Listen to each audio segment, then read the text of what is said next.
ফিলিস্তিনের গাজায় চলমান গণহত্যা ও ভারতে মুসলিমদের উপর নির্যাতনের প্রতিবাদে বিক্ষোভ সমাবেশ ও দোয়া অনুষ্ঠিত।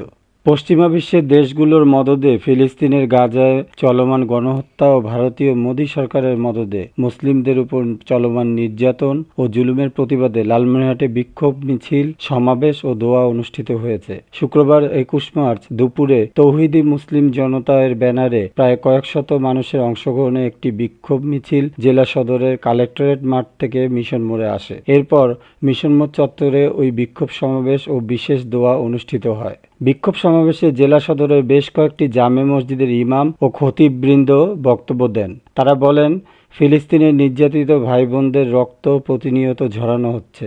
গাজায় শিশুদের করুণ আর্তনাদ ও কান্না আকাশ ও বাতাস ভারী করে তুলছে। এক্ষেত্রে বিশ্ব মোড়লরা ও আরব দেশসমূহের অনেক রাষ্ট্রই নীরব ভূমিকায় আছেন। ওই নীরবতা ভাঙার জন্য ও ফিলিস্তিনে চলমান গণহত্যার বিরুদ্ধে রুখে দাঁড়াতে আমরা একত্রিত হয়েছি। মিছিল ও সমাবেশে বিভিন্ন বয়সের মুসল্লিদের হাতে ছিল we love Mohammad, boycott Israel, আমার ভাই মরছে কেন, জাতিসংঘ জবাব চাই ইত্যাদি লেখা ফেস্টুন। এখন বক্তাদের, আয়োজকদের ও সাধারণ মুসল্লিদের মন্তব্যের কিছু খণ্ডিত অংশ তুলে ধরা হলো।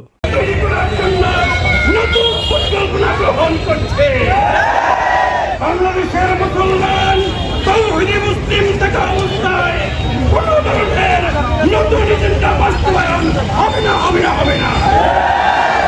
করতে চাই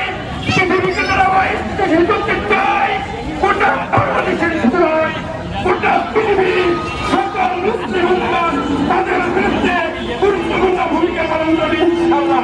আল্লাহ হবে ফিলিস্তিন স্বাধীন হোক।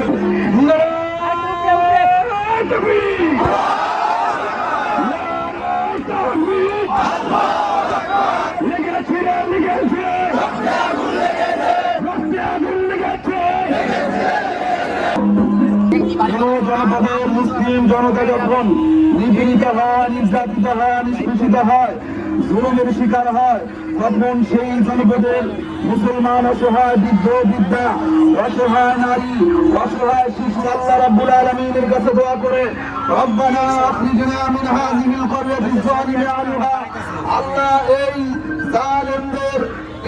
জালেমদের জায়গা থেকে আমাদেরকে উদ্ধার করো, আল্লাহ আমাদের জন্য অভিভাবকের ব্যবস্থা করো, আল্লাহ আমাদের জন্য সাহায্যকারীর ব্যবস্থা করো। আসসালামু আলাইকুম ওয়া রাহমাতুল্লাহি তাআলা ওয়া বারাকাতুহু। কোরআনে কারীমে আল্লাহ সুবহানাহু ওয়া তাআলা ইরশাদ করেছেন, তোমরা অবশ্যই মুসলমানদের সবচাইতে কঠিনতর, তীব্রতর শত্রু হিসাবে পাবে ইহুদিরা, এরপরে পাবে যাদেরকে তারা হচ্ছে মুশরিক। এরপর আল্লাহ সুবহানাহু ওয়া তাআলা আরো বলেন, যখন এই ইহুদিরা যুদ্ধের আগুন জ্বালিয়ে দিবে, এই আগুনকে নিভিয়ে দিবেন একমাত্র আল্লাহ সুবহানাহু ওয়া তাআলার কুদরত। আপনাদের উদাত্ত আহ্বান জানিয়ে দিতে চাই, তরুণেরাই পারে সবকিছু করতে। বাংলার জমিনে একটি বদর দেখেছে 5 আগস্টে। আল্লাহর সাথে আরেকবার গর্জ উঠাও, ইহুদিদের তাদেরকে প্রমাণ করে দাও। আসসালামু আলাইকুম, ভালো আছেন? এখানে কেন আসছেন? আমার ভাইদেরকে যেভাবে মারতেছে তাদের প্রতিবাদ জানাইতে। আল্লাহ পাকের শুকরিয়া যে আল্লাহ রাব্বুল আলামিন জুম্মার নামাজ শেষে মুসল্লিদের নিয়ে ফিলিস্তিনের পক্ষে, ইসরায়েলের বিপক্ষে স্লোগান দেওয়ার, লড়াই করার, প্রতিবাদ করার তৌফিক দেওয়া দিয়েছে। আল্লাহ রাব্বুল আলামিনের শুকরিয়া জ্ঞাপন করি, আলহামদুলিল্লাহ। আমি মোহাম্মদ তানভীরুল ইসলাম। আজ আমরা সবাই একত্রিত হয়েছি দখলদার ইসরায়েলি আগ্রাসনের বিরুদ্ধে। আমরা এখানে ইহুদিবাদের শক্তির বিরুদ্ধে আওয়াজ তোলার জন্য একত্রিত হয়েছি। ফিলিস্তিনে আমাদের মুসলমান ভাইদের পাশে থাকার জন্য উপস্থিত হয়েছি। আমাদের আজকের এই আয়োজনে যারা উপস্থিত ছিলেন সকলের প্রতি আমি কৃতজ্ঞ এবং সকলের প্রতি আমার ভালোবাসা। ফিলিস্তিন ইস্যু শুধুমাত্র একটি ভৌগোলিক ইস্যু নয়, এটি গোটা বিশ্বের সকল আপামর মুসলমানদের জন্য একটা হুমকি স্বরূপ।